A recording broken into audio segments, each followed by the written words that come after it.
मेरा नाम करिश्मा है। मेरी शादी को 4 साल हो चुके थे और शादी के दूसरे दिन से ही मुझसे घर के सारे काम करवाए जा रहे थे। जब मेरी शादी हुई थी तब मेरी नंद कुंवारी थी। तब भी वो घर का कोई काम नहीं करती थी, लेकिन मेरी सास थोड़ा बहुत काम करवा लिया करती थी। मेरी शादी के पूरे 1 साल बाद मेरी नंद की शादी हो गई थी। अपनी नंद के घर से निकलने पर मुझे बहुत सुकून मिला था, क्योंकि वो घर में रहकर हमेशा मेरी सास को मेरे खिलाफ भड़काती रहती थी। लेकिन ये सुकून मेरी जिंदगी में सिर्फ कुछ ही दिनों का था, क्योंकि मेरी नंद हमेशा हमारे घर पर आती रहती थी। और इसी तरह उसकी शादी को 3 साल और मेरी शादी को 4 साल गुजर गए थे। आज मैंने अपने पति से गुस्सा होते हुए कहा कि आखिर आपकी बहन को क्या परेशानी है, आखिर वो क्यों हर बार इधर आ जाती है और फिर खुद सारा टाइम आकर घर में आराम करती रहती है। उससे इतना भी नहीं होता कि अपनी भाभी के काम में कोई हेल्प ही करा दे। मेरा पति कहने लगा कि तुम जानती हो कि मेरी बहन किस हाल से है, तुम्हें इस समय उसे कुछ नहीं कहना चाहिए। तुम खुद तो अभी तक माँ नहीं बन सकी, अगर मेरी बहन माँ बनने वाली है तो तुम उसे अब सुकून से नहीं रहने देती। खबरदार जो तुमने मेरी बहन से घर का कोई भी काम करवाया।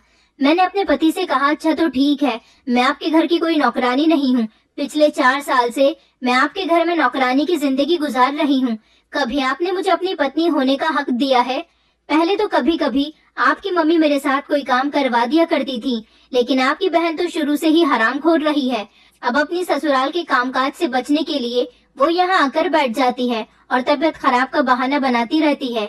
मेरी बात सुनकर मेरे पति ने मेरे गाल पर एक जोरदार थप्पड़ मार दिया और कहने लगा, सच कहूँ तो तुमसे मेरी बहन की खुशी झेली नहीं जा रही।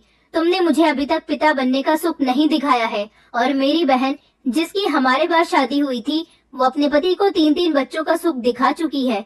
मेरी बहन और मम्मी के बारे में कभी भी किसी तरह की बात करने की कोई जरूरत नहीं है।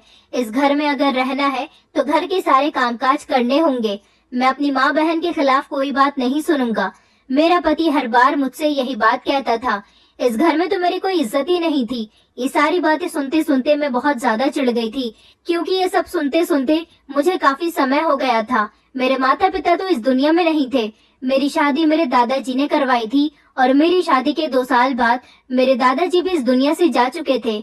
अब मेरा जो कुछ भी था वो यही घर था, क्योंकि इन लोगों के अलावा ना तो मेरा कोई अपना था और ना ही मेरा कोई और ठिकाना था।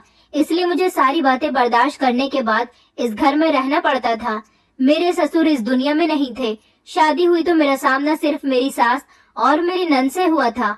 मेरी नंद जब कुंवारी थी तब मुझे बहुत तंग किया करती थी। सारा दिन घर में पड़ी रहती थी और सामान भी इधर उधर कर दिया करती थी, और मेरी सास को हमेशा मेरे खिलाफ उल्टी सीधी बातें बताती थी। लेकिन मैं फिर भी सब कुछ बर्दाश्त करती थी। और जब मेरी नंद का रिश्ता तय हुआ तब मुझसे ज्यादा खुशी शायद किसी और को नहीं हुई होगी, क्योंकि मुझे लगता था कि नंद के जाने के बाद मेरी जिंदगी ठीक हो जाएगी। मगर मुझे नहीं पता था कि नंद के जाने के बाद तो मेरी जिंदगी और ज्यादा बेकार होने वाली है। मेरी नंद के अब 2 बच्चे हैं और तीसरा बच्चा वो जन्म देने वाली है। पहले बच्चे के समय भी उसने सारा समय अपने मायके में ही गुजार दिया था। वो बहुत बड़ी वाली हरामखोर थी, अपने ससुराल में कोई कामकाज नहीं करना चाहती थी। मगर मेरी सास को तो ऐसा लगता था कि उनकी बेटी बहुत मेहनती है और अपने ससुराल वालों के साथ बड़ा अच्छा बिहेवियर करती है। उनको लगता था कि उनकी बहू गलत है और उनकी बेटी सही है। अपने दूसरे बेटे के समय भी मेरी नंद यहीं पर आई हुई थी। मेरी नंद वैसे तो अपने घर में खुश थी, क्योंकि उसने अपने पति को अपने पल्लू से बांध लिया था, लेकिन वो हमेशा अपनी सास की बुराइयां करती रहती थी। मुझे मेरा नंदोई बिल्कुल भी पसंद नहीं था, और 1-2 बार तो मैंने दबे दबे शब्दों में ये बात अपनी नंद से कह भी दी थी कि तुम्हारे पति की नजर मुझे अच्छी नहीं लगती। मेरी नंद ने इस बात पर बहुत हंगामा किया था और मेरे पति से मेरी शिकायत लगा दी थी, जिस पर मेरे पति ने मुझसे बहुत झगड़ा किया था। मैंने ऐसा इसलिए कहा था क्योंकि उसका पति जब भी हमारे घर में आता था मुझे सर से लेकर पैर तक देखता था। उसकी घिनौनी नजर से मुझे चिढ़ होने लगती थी और मेरी नंद कहती थी कि आप मेरे पति पर गलत इल्जाम लगाती हो। मेरा पति बहुत शरीफ है। मैं उसकी बात पर कहती थी कि भगवान करे कि वो शरीफ ही निकले, क्योंकि तुम उसकी पत्नी हो और उसे मुझसे ज्यादा समझती हो। लेकिन फिर भी ना जाने क्यों जब भी मेरी नंद का पति हमारे घर पर आता था तो उसकी नजरें मुझे बहुत अजीब सी लगती थी। मैं कभी उसके सामने ज्यादा आना भी नहीं चाहती थी, क्योंकि जिस तरह से वो मुझे देखता था और फिर जिस तरह मेरे साथ हंसी मजाक करने की कोशिश करता था वो मुझे बहुत अजीब लगता था। मेरी सास और पति ने मेरी नंद की शादी बड़े ही देखभाल करके की थी। मेरे पति के एक दोस्त ने उसको ये रिश्ता बताया था, इसलिए मेरे पति ने इस लड़की की शादी अपनी बहन से करने से पहले उसके खूब अच्छी तरह से छानबीन निकाली थी। ये लड़का मेरी नंद के लिए हर हाल से अच्छा था, अच्छा खासा कमाता था, 2 बहनों का इकलौता भाई था और क्या चाहिए था, जिनमें से एक बहन की तो शादी भी हो चुकी थी। इसलिए मेरी सास और मेरे पति ने सोचा कि इकलौता बेटा है, हमारी बेटी वहाँ पर राज करेगी, लेकिन उन्हें नहीं पता था कि इसका उल्टा भी हो सकता है। मेरी नंद की दोनों ही नंदी बहुत ज्यादा चालाक थी। मेरी नंद तो मेरे सामने चालाक बना करती थी, लेकिन अपनी दोनों नंदों के सामने उसने हार मान ली थी। उसने कभी मायके में तो कोई काम नहीं किया था, लेकिन शादी के बाद वो घर की इकलौती बहू थी, इसलिए घर की सारी जिम्मेदारी उस पर आ गई थी, जो उससे संभाली नहीं जा रही थी। मेरा नंदोई अपने माँ बाप का इकलौता बेटा और अपनी दोनों ही बहनों का इकलौता सहारा था, इसीलिए उसके माता पिता और उसकी बहनें अपने ही भाई से उम्मीदें लगाती थी और वो हर काम मेरे नंदोई से ही पूरा करवाती थी, और ये सब मेरी नंद से बर्दाश्त नहीं होता था। वो अपने पति से इन बातों पर झगड़ा करके हमारे घर पर आ जाती थी, लेकिन उसके पति के अंदर इतनी हिम्मत नहीं थी कि अपनी पत्नी के मायके में आकर रुक जाने पर भी उसे अपनी पत्नी पर गुस्सा नहीं आता था, बल्कि वो हर बार उसे मनाने के लिए आ जाया करता था। मेरी सास और पति भी उसे समझा बुझाकर उसके ससुराल भेज दिया करते थे, लेकिन यहाँ से जाने के बाद मेरी नंद को घर के सारे काम करने पड़ते थे। जब से उसकी शादी हुई थी तब से उसकी सास ने घर के सारे काम अपनी बहू को सौंप दिए थे। जिस तरह से मैं अपनी ससुराल के सारे काम किया करती थी, इसी तरह से मेरी नंद के साथ भी हो रहा था। मेरी नंद ने भावनाओं में बहकर घर की सारी जिम्मेदारियों को अपने हवाले कर तो लिया था, मगर कुछ ही दिनों में उसको तारे नजर आ गए थे, क्योंकि घर में रहकर तो उसने कभी पानी का एक गिलास भी खुद लेकर नहीं पिया था। मेरी सास ने उसे बड़े लाड प्यार से पाला था। वो अपनी बेटी को ही सिर्फ बेटी समझा करती थी, और जब मैं इस घर में आई तो मुझे इस घर की नौकरानी का रुतबा दे दिया गया था, जबकि मुझे तो इस घर में बहू भी नहीं समझा जाता था। मेरी शादी से पहले मेरी सास अपनी बेटी के सारे काम किया करती थी, लेकिन जब से मेरी शादी हुई थी उसके और अपनी सास के भी सारे काम मैं ही किया करती थी। लेकिन जब मेरी नंद को अपनी ससुराल में सारी जिम्मेदारियां उठाने पड़ी तो वो बात बात पर अपनी माँ को फोन करके अपनी सास, नंद और अपने पति की बुराइयां करती थी और कहती थी कि इस घर में मेरे लिए काम बहुत ज्यादा है। मेरी सास भी अपनी बेटी को एडवाइस दिया करती थी कि तुम कोई काम मत करो और तबीयत खराब का बहाना बनाकर अपने कमरे में लेट जाओ, तुम्हें कोई काम करने की जरूरत नहीं है, और फिर भी अगर तुमसे कोई कुछ कहे तो मुझे बताना, मैं तुम्हारी ससुराल आकर तुम्हारी सास, नंद और पति को सीधा करूंगी। मेरी सास हमेशा अपनी बेटी को उल्टी सीधी बातें बताया करती थी। मैं हमेशा अपनी सास को इन बातों पर टोकती थी और कहती थी कि मम्मी जी, आप अपनी बेटी को ऐसी एडवाइस मत दिया करो, वो उसका अपना घर है और ऐसा करने से उसका घर खराब भी हो सकता है। अब उसे अपने घर में दिल लगाना चाहिए, अब उसका घर है। जिस तरह से आप मेरी जिम्मेदारी हो, इस तरह से उसे भी अपने ससुराल वालों को अपनी जिम्मेदारी समझना चाहिए। जैसे उस घर के तौर तरीके हैं उन्हें अपनाना चाहिए। लेकिन मेरी सास यही कहती, वो मेरी प्यारी सी बेटी है, मैंने उसे बड़े प्यार से पाला है, कभी उसे किसी तरह की तकलीफ नहीं होने दी, अब कैसे उसे चूल्हे चौके में झोंक दूं। नितिन ने तो उसे नौकरानी बनाकर रख दिया है, नितिन ने तो उसे नौकरानी बनाकर रख दिया है। मेरी बेटी को ससुराल में कितने काम करने पड़ते हैं। हर किसी की जिंदगी तुम्हारी तरह नहीं है कि ससुराल में सुकून की जिंदगी गुजार सके। तुम तो यहाँ पर राज करती हो। देखो, मेरी बेटी जब से ससुराल गई है वहाँ की नौकरानी बनकर रह गई है। अपनी सास की बातें सुनकर मुझे बड़ी हैरानी हुई थी कि उन्होंने मुझे इस घर में कौन सा राज करने का मौका दे दिया था।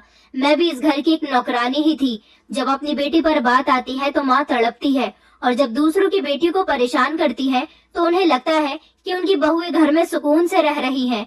वाह रे ऊपर वाले, तूने भी कैसा दस्तूर बनाया है, अपनी बेटी अपनी और दूसरे की बेटी कुछ नहीं लगती। मेरी सास को हमेशा अपने दामाद पर गुस्सा आता था कि वो अपनी पत्नी के लिए अपने घर वालों से लड़ता क्यों नहीं है, लेकिन वो बेचारा भी क्या कर सकता था। मुझे लगता था कि मेरी नंद की शादी हो चुकी थी, उसे अपने घर की जिम्मेदारियां उठाने में कोई भी परेशानी नहीं होनी चाहिए थी, क्योंकि कोई भी लड़की मायके में कितना ही लाड प्यार से क्यों ना पली बड़ी हो, लेकिन ससुराल में जाने के बाद तो उसे सब कुछ करना पड़ता है, सब कुछ झेलना पड़ता है। मेरी नंद की सास ने तो खुशी खुशी अपनी बहू को किचन और घर की सारी जिम्मेदारी उसके हवाले कर दी थी, लेकिन मेरी नंद थी कि उससे तो कुछ हो ही नहीं रहा था। उनको लगता था कि इकलौती बहू ही घर की सारी जिम्मेदारी को संभाले। मेरी नंद की शादीशुदा वाली नंद तो 1 महीने में ही सिर्फ एक बार अपने मायके आती थी। उसके आने पर मेरी नंद के माथे के बल गहरे हो जाते थे। इस तरह उसकी जिंदगी अपनी ससुराल में खट्टी मीठी चल रही थी। अपनी ससुराल में कभी मेरी नंद काम कर लिया करती थी तो कभी मना कर दिया करती थी। जब बहू घर का काम करने से मना कर देती तो मजबूरन उसकी बूढ़ी सास को ही घर के काम करने पड़ते थे। मेरे नंदोई ने जब देखा कि उनकी बूढ़ी माँ को घर का काम करना पड़ता है और पत्नी भी अपनी कोई ना कोई परेशानी बताकर मायके में जाकर बैठ जाती है, तो उन्होंने घर की साफ सफाई के लिए नौकरानी का इंतजाम कर लिया था। जबकि किचन में अब सिर्फ 4 लोगों के लिए खाना बनाने का ही काम होता था, तो मेरी नंद को वो भी भारी लगता था। इस बात पर भी वो अपनी सास और पति से झगड़ा करती रहती थी, जबकि मुझे दिन रात अपने घर में यही ताने सुनने को मिलते थे कि अभी तक तुम बच्चा तक पैदा नहीं कर पाई हो। मेरा पति, मेरी नंद और मेरी सास तीनों मिलकर मुझे बहुत सारे ताने दिया करते थे। मैं भगवान से हर दिन रो रो कर प्रार्थना करती थी कि मुझे भी माँ बनने का सुख दे दे, ताकि मैं इन लोगों का मुंह बंद कर सकूं। मगर प्रार्थना करते करते मुझे 4 साल गुजर गए थे और यही वजह थी कि मेरा पति भी मुझसे दूर दूर रहने लगा था। उसे बच्चों का बहुत शौक था और बच्चे बहुत अच्छे लगते थे, उतना ही मैं उसे पिता बनने का सुख नहीं दे पा रही थी। मेरी नंद तो अपनी शादी के 3 महीने के बाद ही प्रेग्नेंट हो गई थी। जब पहली बार वो प्रेग्नेंट हुई तो अपनी तबीयत खराब का बहाना लेकर वो हमेशा बिस्तर पर पड़ी रहती थी, जिसकी वजह से उसकी सास का बिहेवियर उसके साथ और ज्यादा खराब रहने लगा था। लेकिन वो ये सोचकर बर्दाश्त कर लिया करती थी कि ये माँ बनने वाली है। मेरी नंद की सास को अब काम करने की आदत नहीं रही थी, लेकिन फिर भी अपनी बहू की हरकतों की वजह से वो किचन में जाकर काम देख लिया करती थी। बाकी का सारा काम नौकरानी करती थी। वो अपने बेटे से शिकायत करती रहती थी, मगर मेरा नंदोई तो मेरी नंद का दीवाना था। मुझे तो ऐसा लगता था जैसे मेरे नंदोई की नियत ही खराब है, क्योंकि वो मुझे ही नहीं बल्कि हर लड़की या औरत को गंदी नजर से ही देखता था। मेरी नंद अपने कमरे में आराम करते करते बोर हो गई थी, इसलिए उसने एक प्लान बनाया कि क्यों ना वो अपने मायके में जाकर आराम करे। मायके में भाभी उसकी और भी ज्यादा अच्छी तरह से सेवा करेगी। ससुराल में उसे ज्यादा सेवा नहीं मिल रही थी, क्योंकि उसकी नंद भी कोई काम नहीं करती थी। मेरी नंद अपने पति से कहकर अपने मायके आ गई थी। मैंने देखा था कि मेरी नंद बिल्कुल ठीक थी, वो सिर्फ तबीयत खराब होने की एक्टिंग करती थी। मेरी नंद का 3रा महीना चल रहा था जब वो हमारे यहाँ 1 महीने के लिए रुकने के लिए आ गई थी। उसके आने पर मेरे लिए घर का काम और ज्यादा बढ़ जाता था और मुझे हर काम अब भारी लगता था। जैसे तैसे करके पूरे 2 महीने रहने के बाद मेरी नंद अपनी ससुराल चली गई थी, लेकिन फिर तबीयत खराब का बहाना करके वो हमारे घर आ गई थी। मेरे नंदोई का चूंकि पहला बच्चा था, इसलिए वो भी अपनी पत्नी की हर बात मानता था और उसे भी यही लगता था कि वो मायके में जाकर आराम कर लेगी और यहाँ घर में तो कोई ना कोई काम करती रहेगी। इस तरह से उसकी तबीयत और ज्यादा खराब रह सकती है और अगर मायके जाएगी तो बिल्कुल ठीक रहेगी। मेरी नंद जानबूझकर बिस्तर पर पड़ी रहती थी। सारा दिन मेरी सास उसको खाने पीने का कुछ न कुछ देती रहती थी। उसे अपने मायके से अच्छा कुछ नहीं लगता था। उसका इरादा था कि वो बच्चे को यहीं पर जन्म दे और उसके बाद ही अपनी ससुराल जाए। मेरी सास ने अपनी बेटी का इरादा समझते हुए उसकी सास से बात कर ली थी और कहा था कि जब हमारी बेटी को बच्चा पैदा हो जाएगा तब हम इसे घर भेज देंगे। इस बात पर उसकी सास को भी कोई एतराज नहीं हुआ था, क्योंकि वो जानती थी कि उनका बेटा पूरी तरह से उनकी बहू के कब्जे में है। अगर वो जिद करके अपनी बहू को यहाँ बुला भी लेती है तो उनका बेटा वापस अपनी पत्नी के कहने पर उसे उसके मायके छोड़ आएगा, इसीलिए वो खामोश हो गई थी। मेरी नंद के आने की वजह से घर में काम बहुत ज्यादा बढ़ जाता था और जब वो आई थी तो हर दूसरे तीसरे दिन उसका पति भी हमारे घर आ जाता था। दामाद के सामने मेरी सास का कहना होता था कि ढेर सारा नाश्ता लगाया जाए, इसलिए मुझे काफी देर तक किचन में खड़े होकर नाश्ता तैयार करना पड़ता था। मेरा पति तो मुझसे कोई बात ही नहीं करता था, क्योंकि उन्हें हमेशा यही लगता था कि मैं उन्हें उनकी माँ और बहन के खिलाफ भड़काती रहती हूँ। मेरे पति के दिमाग में ये ख्याल भी उनकी बहन ने ही डाला था, लेकिन मैं फिर भी खामोशी से सब कुछ सब्र करके इस घर में रह रही थी। मेरी नंद का पहला बच्चा था, इस वजह से मेरी सास और मेरा पति बहुत ज्यादा खुश हो रहे थे और फिर फाइनली उसकी डिलीवरी का टाइम भी आ गया था। आधी रात के समय मेरी नंद की अचानक तबीयत खराब हुई तो उसे मेरी सास और पति अस्पताल ले गए थे। फिर उसने एक बेटे को जन्म दिया था। मेरी नंद की बेटा होने के बाद तो मेरा पति और सास मुझ पर और ज्यादा ताने कसने लगे थे और कहते थे कि पता नहीं भगवान हमें ये सुख कब दिखाएगा, हम तो बच्चे की आवाज सुनने के लिए ही तरस गए हैं। पूरे 24 घंटे के बाद मेरी नंद को अस्पताल से डिस्चार्ज कर दिया गया था और फिर वो अपने बच्चे के साथ हमारे घर आ गई थी। मेरी सास को तो अपनी बेटी बहुत ही कमजोर लग रही थी, जबकि मैंने उनसे कहा भी था कि अभी उसने बच्चे को जन्म दिया है तो ऐसे में उसकी सेहत पर कुछ तो असर पड़ेगा। लेकिन मेरी सास बार बार उसे यही कहती रही कि तुम यहीं पर रहना, छोटे बच्चे को तुम ससुराल में कैसे संभालोगी, जबकि वहाँ पर तुम्हें काम भी करना पड़ता है। तुम यहीं मेरी नजरों के सामने रहना। अपनी माँ की ऐसी बातें सुनकर तो मेरी नंद और ज्यादा खुश हो गई थी। वो तो चाहती भी यही थी कि वो हमेशा यहीं पर ही रहे। अगले दिन मेरी नंद की सास अपने पोते और बहू से मिलने के लिए हमारे घर पर आई थी। मेरी नंद ने उनके साथ अच्छा व्यवहार नहीं किया था, उनको उनके पोते की गोद में भी नहीं दिया था और ना ही खुद उनसे कोई बात कर रही थी। कुछ दिनों के बाद मेरी नंद अपने ससुराल चली गई थी, लेकिन 2 दिन वहां रुककर फिर से हमारे घर वापस आ गई और घर आते ही उसने शिकायतों का पिटारा खोल दिया। उसका कहना था कि जिस दिन से मैं उस घर में गई हूँ मुझे 1 मिनट का भी सुकून नसीब नहीं हुआ। छोटे बच्चे को संभालना, घर के कामकाज को देखना और इसके अलावा मेरी सास और नंदों की पसंद का खाना बनाना। मैं तो पूरा पूरा दिन थक कर रह गई, इसलिए तंग आकर यहाँ आ गई हूँ। मेरी सास अपनी बेटी के पास बैठकर हमदर्दी करने लग गई, जबकि मैं किचन में चली गई ताकि रात का खाना तैयार कर सकूं। इस बार मेरी नंद अपनी ससुराल वालों की तरफ से बहुत ज्यादा परेशान थी और बार बार यही कह रही थी कि मैं जब तक अपने ससुराल नहीं जाऊंगी, जब तक मेरा पति मुझे अलग घर लेकर नहीं दे देता। जबकि मेरी सास भी अपनी बेटी की ही हाँ में हाँ मिला रही थी। मेरे पति इस बात के खिलाफ था। उसने अपनी बहन से कहा कि तुम्हारा पति अपनी माँ का इकलौता बेटा है और अपनी बहनों का इकलौता सहारा है, तुम आखिर किससे अलग होना चाहती हो, और ऐसे तो तुम्हें भी परेशानी होगी। तुम्हारा बच्चा भी छोटा है, तुम अकेले उसकी परवरिश नहीं कर सकोगी, इसलिए जैसे तुम रह रही हो वैसे ही रहती रहो। तुम्हारे बच्चे को तुम्हारी सास और नंद मिलकर पाल देंगी। मेरी नंद ने मेरे पति को जवाब दिया था कि भैया आप तो खामोशी हो जाओ, आपको क्या पता कि बच्चे कैसे पलते हैं। आपके बच्चे हो तो आपको पता भी चले। आपकी पत्नी ने तो आपको पिता बनने का सुख दिया ही नहीं। मेरा पति अपनी बहन की बात सुनकर शर्मिंदा सा हो गया था। जितने दिन मेरी नंद हमारे घर पर रहती, ना तो खुद खुश होकर दिखाती और ना हमें खुश होने देती, बस हमेशा उसे अपने ससुराल वालों की बुराई ही करती रहती थी। कुछ दिनों के बाद वो जैसे तैसे अपने घर चली गई थी। इस बात पर मैं अपने पति के ऊपर बरस पड़ी और उनसे कहने लगी कि तुम्हारी बहन का ये क्या ड्रामा हो गया है, हर दूसरे तीसरे दिन यहाँ आ जाती है, अपने घर में उसका पैर क्यों नहीं टिकता। मेरा पति कहने लगा कि तुम अपने काम से काम रखो। मैंने कहा कि ये क्या बात हुई, आप हमेशा मुझे ही डांट देते हो। आपको ये नहीं पता कि वो उसका ससुराल है, वो वहाँ पर अपना दिल लगाए। ये बात अच्छी नहीं कि वो हर बार यहाँ आकर अपने ससुराल वालों की बुराई करती है। मैंने कहा अगर मैं भी आपकी बुराइयां दूसरों में करने बैठ जाऊं तो फिर ऐसे हमारा घर नहीं बनेगा। आपको दिमाग लगाकर सोचना चाहिए, अपनी बहन को समझाना चाहिए, मगर आप तो उल्टा मुझ पर ही बरस जाते हो। मेरा पति कहने लगा कि अच्छा खामोश हो जाओ, मुझे ज्यादा सीख देने की जरूरत नहीं है। मेरे पति को भी अपनी बहन से हमदर्दी का बुखार चढ़ा हुआ था। वो यही कहते थे कि तुम्हें क्या पता, वो एक बच्चे की माँ बन गई है, अपनी ससुराल में उसे किस तरह से बच्चे पालने होते हैं। तुम्हारे पास तो बच्चे ही नहीं है, तुम्हें इस बात का अंदाजा कहाँ से होगा। अब ऐसी बातें सुनकर तो मैं खामोशी हो जाती थी। अपने ससुराल वालों की बातों से मेरा दिल बहुत दुखता था। मन करता था कि मैं इस घर से भाग जाऊं, मगर मैं कहाँ जाती, मेरा तो मायका भी नहीं था। मेरी नंद तो अपना सुख दुख जताने के लिए अपने मायके में आ भी जाती थी। मेरी तो कोई बहन भी नहीं थी जिससे मैं अपने दिल का हाल बता सकती। फिलहाल जिंदगी इसी तरह से अपनी नंद की सेवा करते हुए गुजर रही थी।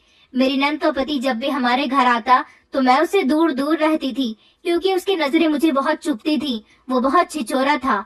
कुछ दिनों के बाद मेरी नंद अपनी ससुराल चली गई थी और अब की बार उसे अपने ससुराल गए हुए पूरे 3 महीने गुजर गए थे। मुझे बड़ा सुकून था, क्योंकि जब भी वो हमारे घर पर आती थी बहुत ज्यादा काम बढ़ जाता था। पता नहीं वो 3 महीने तक हमारे घर क्यों नहीं आई थी, लेकिन जब चौथा महीना लगा तो वो हमारे घर फिर से आ गई थी। उसने घर आते ही खबर सुनाई कि वो दूसरे बच्चे की माँ बनने वाली है। उसकी ये बात सुनकर मेरी सास तो बहुत खुश हुई थी, जबकि मेरे होश उड़ गए थे। मुझे इस बात की परेशानी हुई कि अब मेरी नंद फिर से यहाँ पर रहेगी। ऐसा ही हुआ। मेरी नंद की शुरू की प्रेगनेंसी के दिन थे, इसीलिए वो हमारे घर पर ही 2-3 महीने के लिए आ गई थी। अब घर के कामों के साथ साथ मेरी नंद को संभालना और उसके बेटे को भी संभालना एक अलग काम बढ़ गया था। मुझे अब इन कामों को अंजाम देना पड़ता था।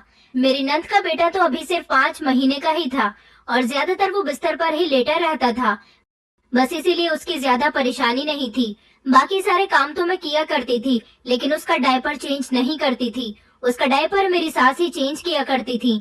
मेरी नंद और सास ने तो मुझे फ्री की नौकरानी समझ लिया था। ऊपर से हर दूसरे तीसरे दिन मेरी नंद का पति घर चला आता था।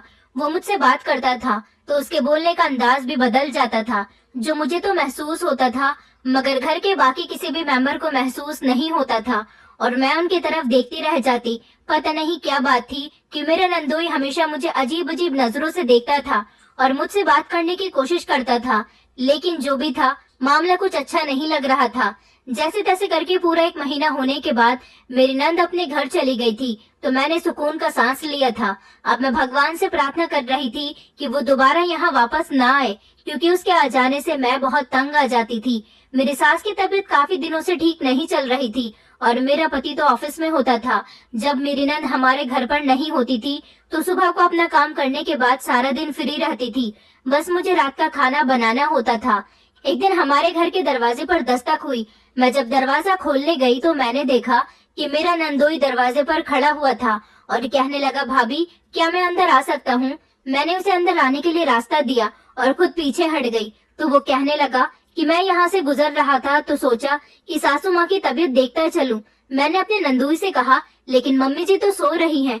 मेरा नंदोई कहने लगा, अच्छा तो फिर आप मुझे 1 गिलास पानी पिला दीजिए, उसके बाद मैं अपने घर चलता हूँ। मैं किचन में अपने नंदोई के लिए पानी लेने चली गई थी। उसके बाद वो सोफे पर आकर बैठ गया। मैं पानी लेकर आई और मैंने उसे जैसे ही पानी का गिलास थमाया तो उसने मेरा हाथ पकड़ लिया। मैंने झटके से अपना हाथ पीछे किया और कहने लगी कि ये आप क्या कर रहे हो? वो बोला, मैं तो कुछ भी नहीं कर रहा भाभी, बस पानी का गिलास ले रहा हूँ। मुझे इंतजार था कि कब वो पानी का गिलास खत्म करे और यहाँ से जाए, लेकिन वो एक एक घूंट बड़ी आराम से पी रहा था। मुझे अपने नंदोई से डर लग रहा था, क्योंकि मेरी सास दवाई खाकर सो रही थी और मेरा पति भी घर में नहीं था। वो पानी पीते हुए मुझे बड़ी अजीब तरह से देख रहा था। उसने कहा, भाभी आप कितनी खूबसूरत हो, लेकिन आपके पति को आपकी अहमियत नहीं पता। कोई आपकी अहमियत मुझसे पूछे तो मैं उसे आपकी तारीफ में कितनी ढेर सारी बातें बताऊं। उनकी बातें सुनकर मैं अचानक घबरा गई थी। मैंने कहा, क्या मतलब है आपका? मेरा नंदोई कहने लगा, कुछ नहीं, बस मेरी पत्नी भी हमेशा आपकी बुराइयां करती रहती है, लेकिन मुझे पता है कि आप कितनी तारीफ के लायक हो। अपने नंदोई की बातें मुझे बहुत बुरी लग रही थी। मैं उससे नजरें चुरा रही थी। पानी पीने के बाद वो हमारे घर से चला गया था। कुछ दिन इसी तरह से गुजर गए थे। मेरी नंद का बड़ा बेटा 1.5 साल का और छोटा बेटा 1 साल का हो चुका था। उसका यही रूटीन था कि वो हर 4-5 दिन बाद हमारे घर पर आ जाती थी और मेरा जीना दुश्वार कर दिया करती थी। जिंदगी इसी तरह से गुजर रही थी जब एक बार मुझे ये पता चला कि अब उसके तीसरा बच्चा भी होने वाला है। वो तीसरे बच्चे की माँ बनने वाली है। मैं भगवान से शिकायत कर रही थी कि मैं सबकी सेवा करती हूँ, फिर भी मेरे भाग्य में एक बच्चा भी नहीं है। और मेरी नंद, जो अपने ससुराल वालों को बिल्कुल नहीं समझती, उसे 3-3 बच्चे दे दिए। एक दिन मैं पड़ोस वाली आंटी के घर गई थी। जब उन्होंने मुझसे पूछा कि तुम्हारी शादी को कितना समय हो गया, और मैंने उन्हें बताया कि मेरी शादी को 4 साल हो गए हैं, मेरी पड़ोस वाली आंटी कहने लगी, तो फिर तुमने अभी तक डॉक्टर के क्यों नहीं दिखाया?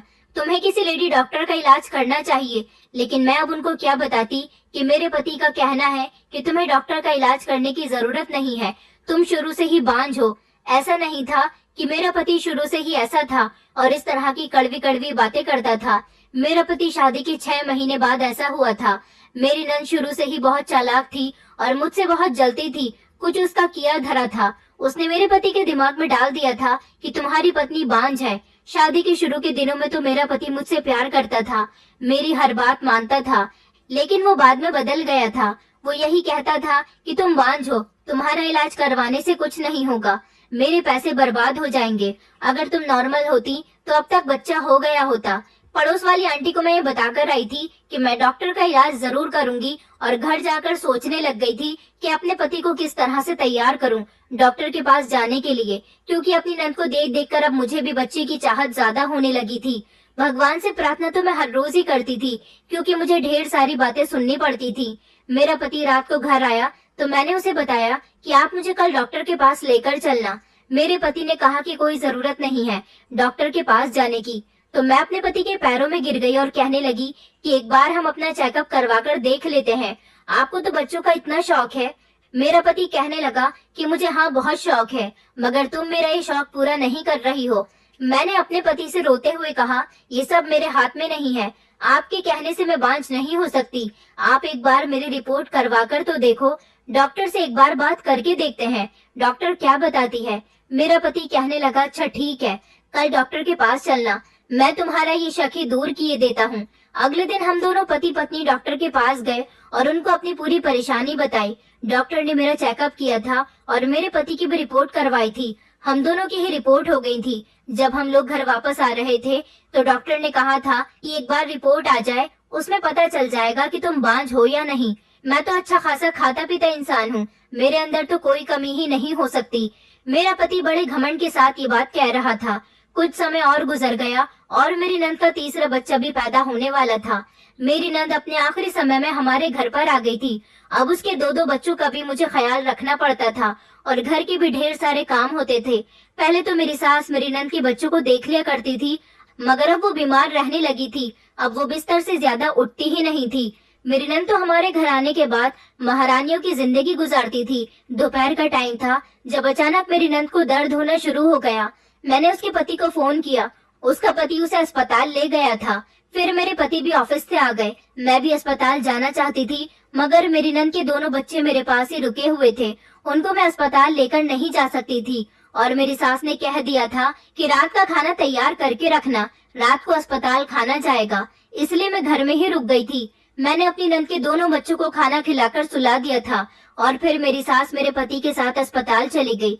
मेरी नंद ने तीसरे भी बेटे को जन्म दिया था। मैंने रात का खाना तैयार कर लिया था और अपने पति को कॉल करके कहा कि खाना बन चुका है, आप आकर खाना ले जाओ। मेरा पति कहने लगा कि अच्छा ठीक है, थोड़ी देर में आता हूँ। थोड़ी देर के बाद जब दरवाजे पर दस्तक हुई तो मैं दरवाजा खोलने गई और मैंने सोच लिया था कि मेरे पति ही खाना लेने के लिए आए होंगे। लेकिन जैसे ही मैंने दरवाजा खोला तो मेरे होश उड़ गए थे, क्योंकि दरवाजे पर मेरा पति नहीं बल्कि मेरा नंदोई खड़ा हुआ था। उसने कहा कि भाभी, मैं खाना लेने के लिए आया हूँ। मैं पीछे की तरफ पलट ही रही थी कि अचानक उसने मेरा हाथ पकड़ लिया और खुद घर के अंदर आ गया। मैं उसे देखकर घबरा गई थी। उसने जल्दी से घर के दरवाजे को अंदर से बंद कर लिया और फिर घर के अंदर आ गया। मैंने कहा, आप ये क्या कर रहे हो? इस तरह घर के अंदर क्यों घुसे आ रहे हो? मेरा नंदोई कहने लगा कि ये तुम्हारी ससुराल के साथ साथ मेरा ससुराल भी है, मैं जब चाहे यहाँ आ सकता हूँ। मैंने कहा, तुम्हारी हिम्मत कैसे हुई? तुमने मेरा हाथ पकड़ा, मेरा हाथ छोड़ो। वो कहने लगा कि हाथ तो मैं नहीं छोड़ूंगा, मैं तुमसे अकेले में मिलना चाहता था। उस दिन भी सासू माँ घर में मौजूद थी, मगर आज तो घर में बच्चों के अलावा कोई भी नहीं है। मैं तुम्हें क्या बताऊं, तुम मुझे बहुत ही खूबसूरत लगती हो। मेरा नंदोई जबरदस्ती मेरे करीब आने की कोशिश करने लगा। मैंने कहा, हटो यहाँ से, मैं अपने पति को कॉल लगाती हूँ। मेरे नंदोई ने जल्दी से मेरे हाथ से मोबाइल छीन लिया और मुझे घसीटकर कमरे के अंदर लेकर जाने लगा। कहने लगा, आज मुझे अच्छा मौका मिला है, आज तो मैं अपनी ख्वाहिश पूरी करके ही रहूंगा। मैं चीख रही थी, चिल्ला रही थी। मेरे चीखने की आवाज से उसके दोनों बच्चे भी उड़ गए थे और बुरी तरह से रो रहे थे, मगर उस दरिंदे को मुझ पर ख्याल नहीं आ रहा था। मैं भगवान से प्रार्थना कर रही थी कि कोई मेरी मदद के लिए आ जाए। मैं जोर जोर से चिल्ला रही थी ताकि मेरी आवाज आस पास भी जाए, लेकिन वो मेरे मुंह पर बार बार हाथ रख रहा था और कह रहा था कि शोर मत मचाओ वरना अच्छा नहीं होगा। वो मेरी इज्जत के साथ खिलवाड़ करना चाहता था, लेकिन भगवान की कृपा से आसपास के लोगों को मेरी आवाज चली गई और पूरा मोहल्ला हमारे घर के दरवाजे पर इकट्ठा हो गया। मोहल्ले के लोगों ने मुझे जैसे तैसे बचा लिया था और मेरे पति को कॉल कर दी थी। मोहल्ले वालों को देखकर मेरा नंदोई भागने की कोशिश कर रहा था, लेकिन मेरे नंदोई को उन लोगों ने पकड़कर रखा हुआ था और बहुत मारा था। मोहल्ले के लोग कह रहे थे कि हमारे ही पड़ोस में घुसकर औरत की इज्जत खराब करने की कोशिश करता है, हम तुझे छोड़ेंगे नहीं। इस घर का दामाद होते हुए तुझे ऐसी हरकत करते हुए शर्म नहीं आती? ये तेरी बिल्कुल भी अच्छी बात नहीं है।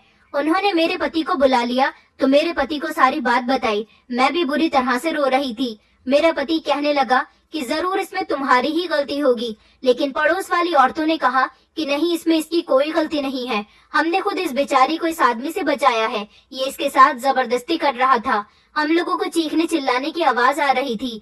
फिर हमने गौर किया कि आवाज तो इसी घर से आ रही है।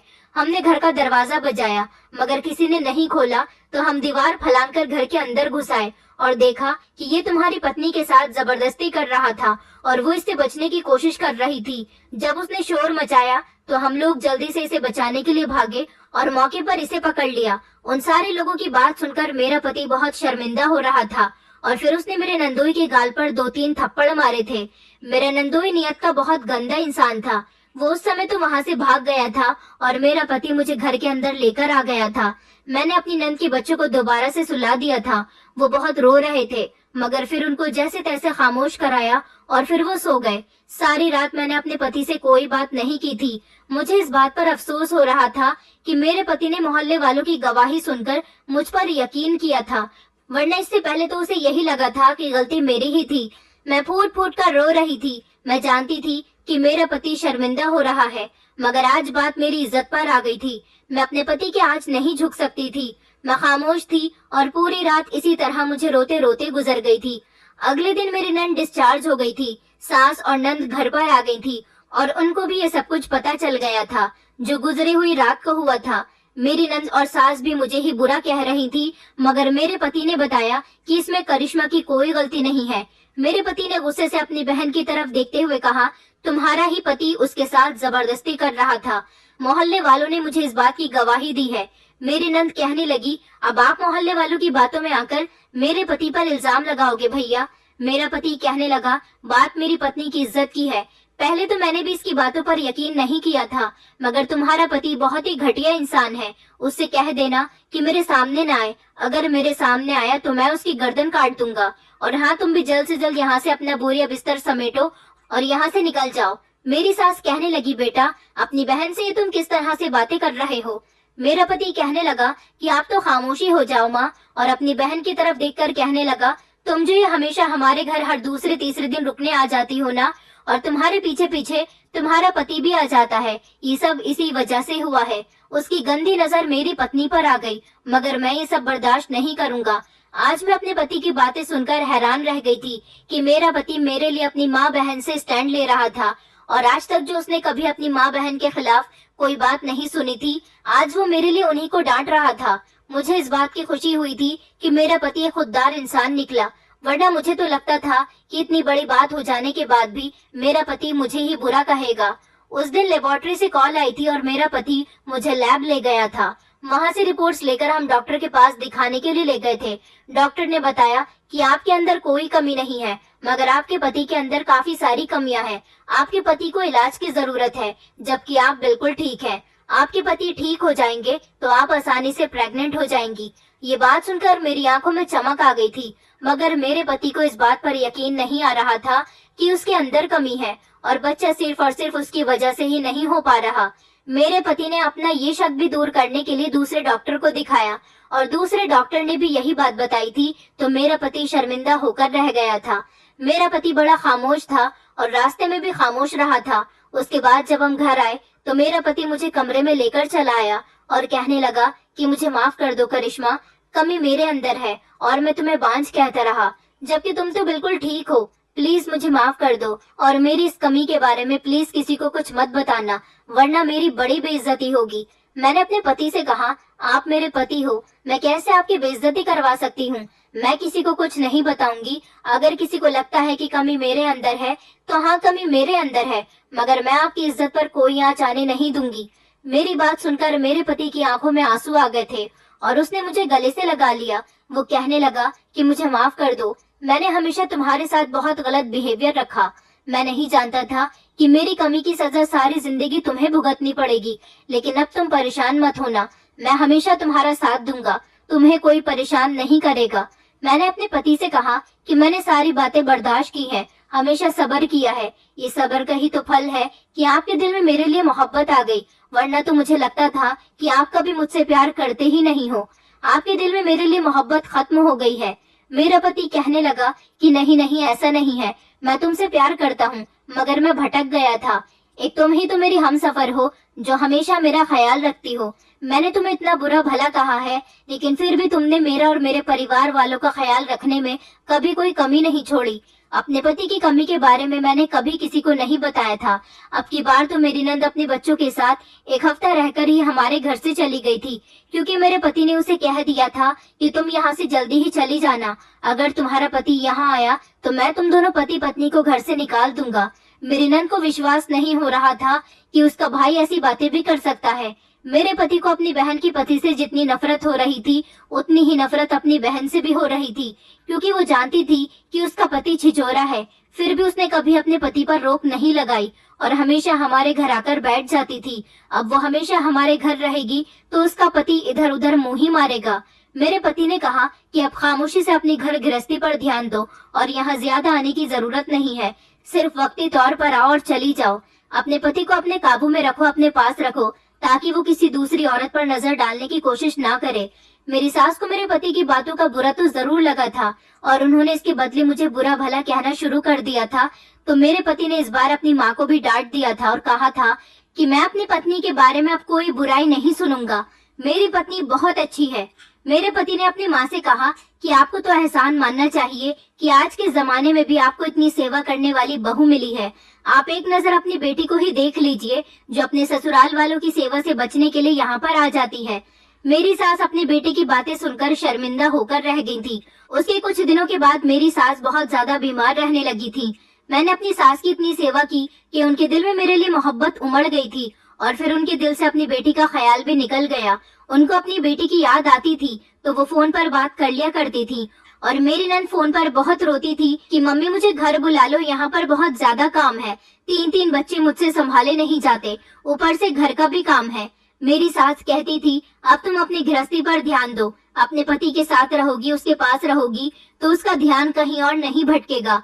हमारे घर में आने की सिर्फ तुम्हें परमिशन है, तुम्हारे पति को नहीं। मेरी नंद अपनी माँ की बात सुनकर गुस्सा हो गई थी और अब उसने फोन करना भी छोड़ दिया था। मेरी सास बीमार रहने लगी थी। उनका इलाज तो डॉक्टर से चल ही रहा था, मगर उनको पैरालाइज की बीमारी हो गई थी। इधर मेरे पति का भी इलाज चल रहा था और भगवान की कृपा से 6 महीने के ट्रीटमेंट के बाद मेरे पति का इलाज पूरा हो गया और उसके बाद भगवान ने मुझे भी खुशी दिखा दी थी। मैं प्रेग्नेंट हो गई थी। जब ये खबर मेरी सास को पता चली तो वो बहुत खुश हुई थी। मेरे पति और सास की तो खुशी के ठिकाने ही नहीं थे और उस दिन के बाद से ही मेरे पति ने मेरा पैर भी जमीन पर रखने नहीं दिया। उन्होंने कहा कि अब तुम्हें घर का काम करने की कोई जरूरत नहीं है। मेरे पति ने घर के काम के लिए नौकरानी लगा दी थी, जबकि मैं जैसे तैसे खाना तो खुद ही बनाया करती थी और अपनी सास की भी सेवा किया करती थी। मेरी सास मुझे अब अपनी बेटी समझने लगी थी और इस घर में मेरी इज्जत इतनी बढ़ गई थी कि मैंने कभी सपने में भी नहीं सोचा था। मेरी सास तो आज भी बीमार है। मैंने एक प्यारे से बेटे को जन्म दिया और मेरे बच्चे से मेरी सास और मेरा पति बहुत प्यार करते हैं। अब मुझे घर का ज्यादा काम भी नहीं करना पड़ता, क्योंकि मेरे पति ने नौकरानी को परमानेंट ही रख लिया है। उसे हमने अपने ही घर में एक छोटा सा कमरा दे दिया। वो हमारे ही घर में रहती है और अब सारे काम वही करती है।